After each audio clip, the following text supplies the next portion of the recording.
د ټولو مخ کولنې خبره ده چې قرباني کول دا ضروری دي. زمونږ الله په امر کړی دی فصل لربک وانحر، منځ د خپل رب لوکا او د قشن قربانیم د الله لپاره وکا. زمونږ الله امر دی دا دي کې به نسب میسب ضروری دی. وجه دا چې ابن ماجه کې روایت دی دویم جلد 200 نمبر صفحه ابو هريره سے فرمایي چې نبی کریم علیه الصلاه والسلام فرمایلی دي چې وصی او قرباني ونه کړه وې دا سړی د زمونږ عیدګاه هم بالکل ناظری کی ساعتن معنا وصی ویل. د زکات په اړه کې د فیصله دا چې انسان ونیمه تولی ستر زر لري او 2.5 تولی 15 به په زکات شتا.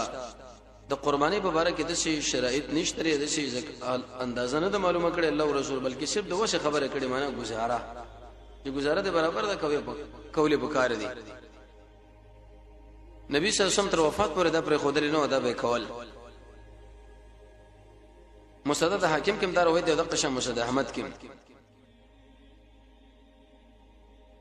ایدی وجه امام ابو داود رحمه الله په دې باندې به مستقل باب خودري دی چې باب ایجاب الاضاحی باب ثابت دی په بیان د دې کې چې دا قرباني واجب دي.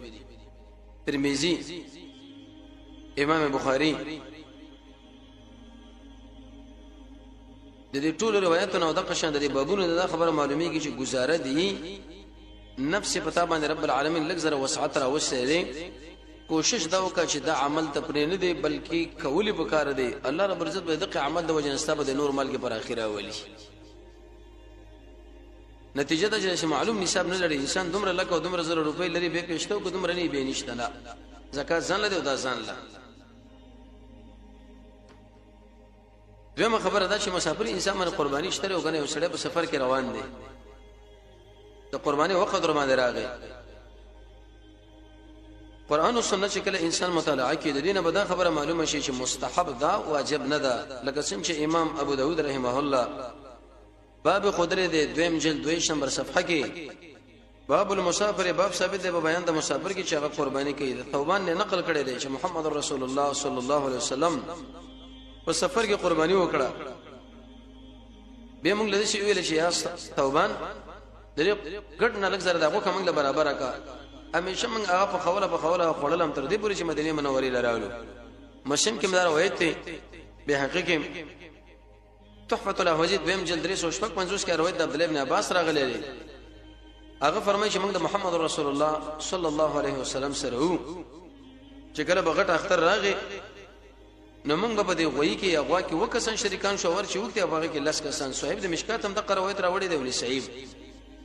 امام بخاری په دې باندې باب خود لري باب الاضحیه للمسافر والنساء باب ثابت دی په بیان د قربانۍ کې د پاره د مسافر او د قشن د زنانو د پاره.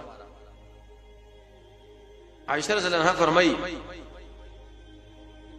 نبی کریم علیه الصلاه والسلام په سفر کې د خپل بیان نه قرباني وکړه بالبقر په دې غوي باندې معنا واجب نه ده مستحب ده. صاحب د شامی بنظم جلد 39 شیخ الاسلام ابن حزم خپل عزتمن کتاب المحلى شپږم جلد ودرش کې امدا مسله ذکر کړی دا. هغه امام نووي سے ابن قیم رحمه الله زاد المعاد کې دا خبر به ذکر کړی دا. نتیجه دا چې په مسافر سړي باندې مستحب دا واجب ور باندې دا کچرته وکړه نور الله نور کوي نه کړنو بالکل دا باندې سم علامتې نشي.